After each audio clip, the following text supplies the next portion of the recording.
La fête de la Sainte Famille. La Sainte Famille de Nazareth. La fête de la Sainte Famille de Nazareth. Mes frères, mes sœurs bien-aimés, Noël, la nativité humaine du Christ sur terre, est une fête familiale par excellence. C'est une fête de la famille. Voyez-vous, le dimanche qui suit la nativité humaine du Christ sur terre, la fête de la nativité humaine du Christ sur terre, Noël, ce dimanche, c'est le dimanche de la Sainte Famille, de Jésus, Marie, Joseph, la Sainte Famille de Nazareth. Noël est une fête familiale par excellence. Voyez-vous, le Christ, la deuxième personne de la Trinité, a accepté de naître parmi nous, de prendre notre chair. En devenant homme, il est devenu par le fait même, membre de notre famille, membre de la famille humaine. Il est devenu familial. Oui, mes frères, mes sœurs bien-aimés, Dieu est entré dans la famille humaine. Il est entré dans notre famille de la terre pour être comme nous, accepter le péché, pour être dans notre famille, pour être notre frère en humanité. Voyez-vous, avant d'être notre Seigneur, notre Dieu, notre Sauveur, il est aussi avant tout notre frère familial, notre frère en humanité, notre grand frère, parce qu'il a pris notre chair, il s'est fait homme. Il est devenu membre de notre famille humaine. Il devient membre de notre famille humaine pour la réconcilier, voyez-vous, pour l'unir à la grande famille du ciel, la grande famille divine. Lui qui est de la famille trinitaire, lui qui est le deuxième membre de la famille trinitaire, il y a le Père, il y a lui, il y a l'Esprit Saint. Il descend donc pour unir notre famille à la famille divine, la famille trinitaire. Baruch, quand Saint Jean d'abord dit, le Verbe s'est fait chair et a habité parmi nous, la parole de Dieu s'est faite chair, Jean 1,14. En paraphrasant, je peux bien dire, oui, que le Verbe, la parole de Dieu s'est faite famille. Ta famille, notre famille, parce qu'il toque à la porte de ta famille. Il veut entrer dans ta famille. Il veut entrer dans ma famille, en tout cas, il est entré dans la famille humaine sur terre. Et il cherche donc à entrer dans nos cœurs pour montrer qu'il s'est fait proche de nous, qu'il est devenu l'un de nous, qu'il est notre frère en humanité. Oui, il y a Baruch 3,38. Quand le prophète parle de la sagesse, il dit ceci que on l'a vu sur terre et on l'a vu vivre parmi les hommes. En paraphrasant, ça donne on l'a vu, lui le Verbe sur terre. Il a vécu sur terre parmi les êtres humains.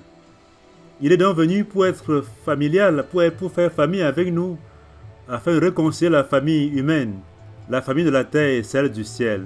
Et je dis, Saint Paul, Colossiens 1,20, il disait, il a plu à Dieu que par lui le Christ et pour lui le Christ, n'est-ce pas, Dieu a réconcilié la terre et le ciel par le sang de sa croix.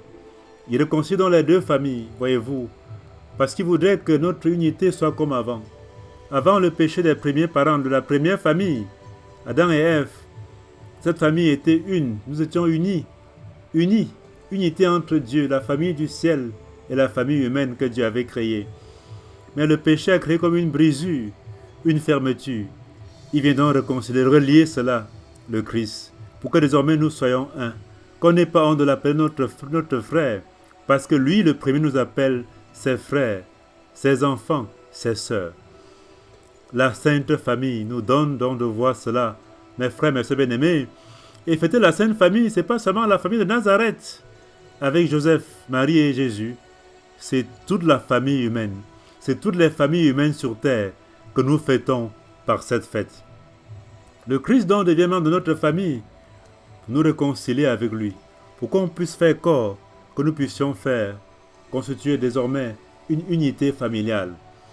Oui, mes frères, mes sœurs bien-aimés, la Sainte Famille, on peut se dire, mais qu'est-ce qui fait la sainteté de la Sainte Famille?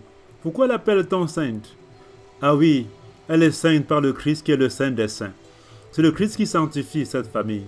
Elle est sainte par Marie, sa mère, qui est Immaculée Conception. Vous savez, l'Immaculée Conception, elle n'a pas péché. Oui, Joseph, dans cette famille, est le pécheur, mais le Christ, qui est le Saint des Saints, assume et purifie ses péchés. C'est pour ça, mes frères, mes sœurs bien-aimés, une famille sainte est une famille qui a en son sein le Saint des Saints, en son sein le Christ, l'enfant qui sanctifie. C'est bien qu'il soit compté parmi nous. C'est bien de compter Jésus, n'est-ce pas? De consacrer nos familles à Jésus, d'inviter Jésus dans nos familles. Parce que c'est lui qui sanctifie, c'est le Saint des Saints. Voyez-vous, mes frères, mes sœurs bien-aimés, ce n'est pas d'abord le mariage ou seulement le mariage à l'église, non. On peut être marié à l'église, n'est pas avoir une famille sainte, parce que l'essentiel n'est pas d'être marié à l'église, mais d'être une épouse, une bonne épouse, un bon époux, de faire ce qu'un époux doit faire, de faire ce qu'une épouse doit faire, et surtout de faire ce qu'une famille doit faire. Une famille chrétienne, une famille sainte est une famille qui est habitée par l'amour. Oui, parce que Dieu est amour. Donc quand on aime, on sanctifie la famille. Mes frères, mes sœurs bien-aimés, nous sommes donc appelés à faire du Christ. Il est venu, comme j'ai dit, il est venu, il est entré dans notre terre. Accueillons-le dans nos familles. Ouvrons-lui nos familles. Ouvrons-lui les portes de nos familles. C'est lui cet enfant.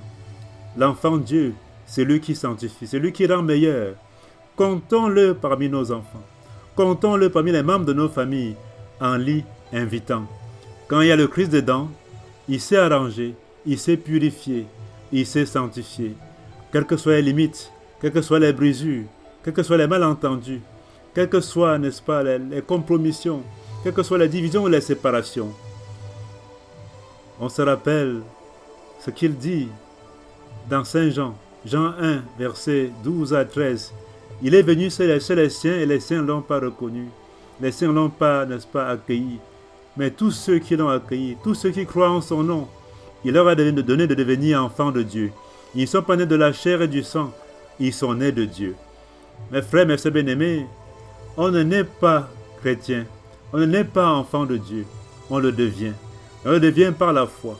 Donc c'est par la foi donc qu'on accueille le Christ dans nos familles. C'est par la foi qu'on l'accueille. On lui fait membre de nos familles, de nos cœurs. On lui trouve une chambre. Oui, on lui trouve un lit. On lui trouve une chaise. On lui trouve un plat. En tout cas, faisons de lui un des membres de notre famille. Oui, on devient chrétien. On n'est pas enfant de Dieu. On est peut-être créature de Dieu, mais on devient enfant de Dieu par la foi. Voyez-vous, le Christ s'est fait membre de notre famille, ai-je dit. Il est entré dans notre famille pour qu'on l'accueille, pour que tu l'accueilles, pour que je l'accueille, pour que je l'invite, que je ne le refuse pas, que je ne le chasse pas, comme Hérode, mais que je l'accueille, qu'on l'accueille, que tu l'accueilles. Ce Christ qui est vrai Dieu et vrai homme. Voyez-vous, regarde la merveille ici. Désormais avec le Christ, tu ne peux plus parler de l'être humain. Quand on parle de l'être humain ou de la famille humaine, il est concerné parce qu'il s'est fait homme. Et quand on parle de Dieu, également il est concerné. Tout ce qui concerne la famille divine, il est concerné parce qu'il est vrai Dieu. Le Christ se situe donc entre deux. Et par son humanité, il ouvre un corridor. Il ouvre une sorte de couloir désormais entre le ciel et la terre. Entre la famille de la terre et la grande famille du ciel. Vous savez, la grande famille est au ciel. Tous ces saints, tous ces gens, depuis la création du monde, qui sont en Dieu. La grande famille au ciel, et elle nous attend. Et elle communie avec nous. Le Christ vient donc unir. Il a uni cette famille. Il a uni les deux. Mes frères, mes sœurs bien-aimés, cette fête de ce jour nous donne donc de saluer les familles.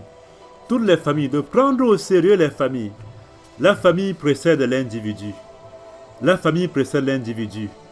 Quand on est, c'est une famille qui nous accueille. Peu importe, qu'elle soit biologique, ou spirituelle, ou économique, ou politique, ou sociale. En tout cas, l'homme est un être familial. L'autre parlait d'être politique, Aristote, zone politicum. L'être humain est un être politique, mais on peut bien dire l'homme est un être familial. L'être humain est un être familial. Parce que là, quand il naît, d'abord il naît de deux familles. En notre sang, on est constitué, n'est-ce pas, des gènes de nos parents. C'est par eux que notre groupe aussi a été constitué, notre groupe génétique. Donc sans nos parents, on ne serait pas là. Sans nos grands-parents, on n'aurait pas eu nos parents. Sans nos arrière-grands-parents, on n'aurait pas eu nos grands-parents. Sans nos aïeux, nos ancêtres, on n'aurait pas nos arrière-grands-parents. Voyez la famille. C'est pour ça que la famille précède. Elle est essentielle et elle est capitale. Mes frères, mes sœurs bien-aimés, le Verbe s'est fait chair. La parole de Dieu s'est faite chair. Et je peux dire, en paraphrasant, que s'est faite famille. Elle s'est faite famille. Ta famille, notre famille, pour qu'on puisse l'accueillir.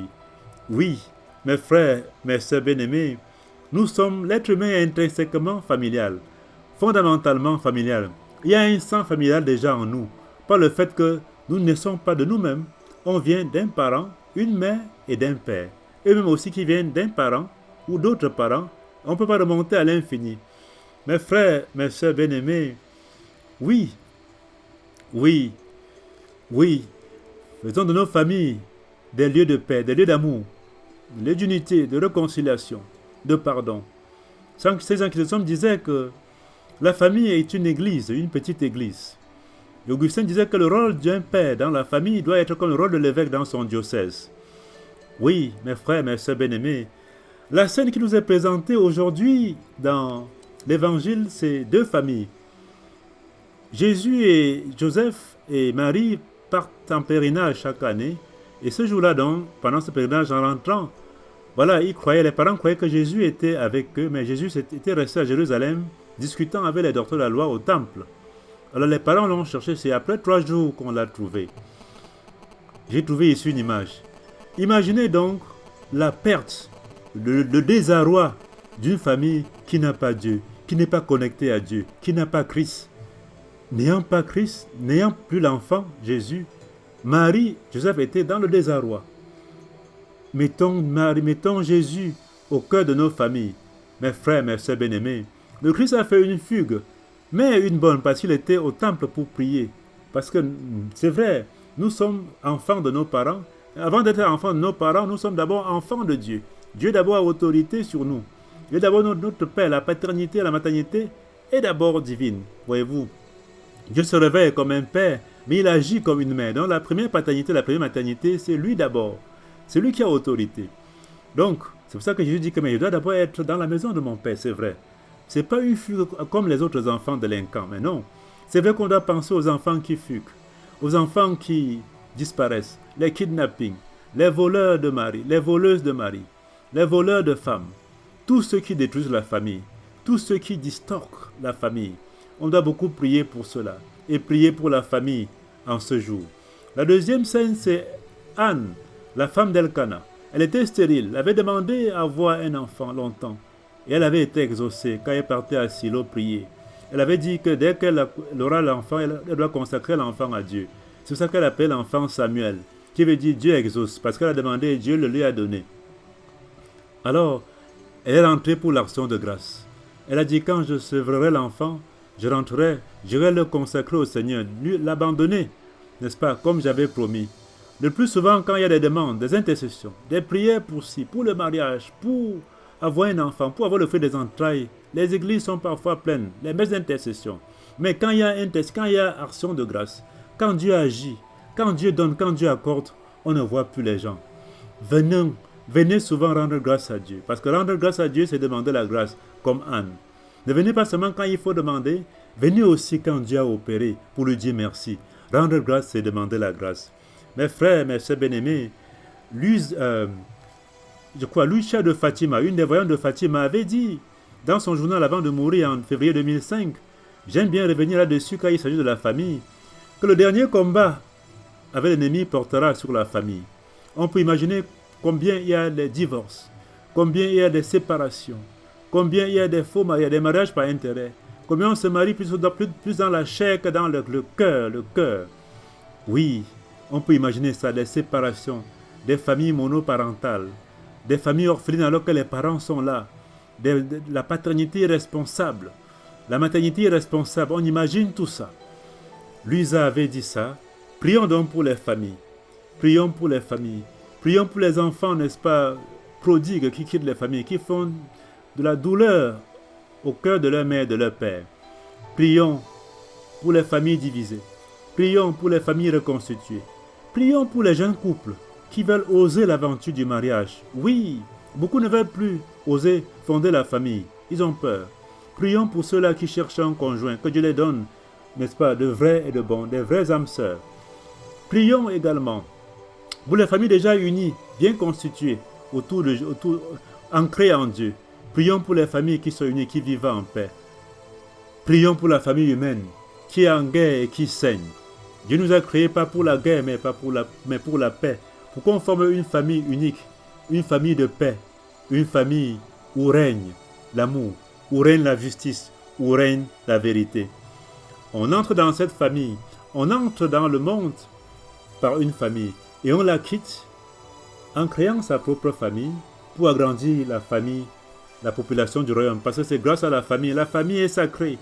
La famille est une cellule, une église de base. Sans la famille, pas d'église, pas de nation. C'est grâce à la famille que la population du royaume est augmentée. Dieu tient à cœur la famille. Parce que Dieu est famille, il a voulu une famille. Mes frères, mes sœurs bien-aimés, prions pour tout cela. Prions pour tout ce qui détruit la famille. Prions, prions, prions et prions que les forces du mal, les forces de Satan, les serviteurs de démons ne viennent pas détruire, diviser, casser les familles, mais que le Dieu saint, le Dieu fort, par Marie, qui est la victorieuse du dragon rouge feu, qui combat, qui lutte pour la famille, elle qui est la patronne des familles, qu'elle tienne nos familles toujours unies et toujours en paix. À Dieu la gloire pour les siècles des siècles. Amen.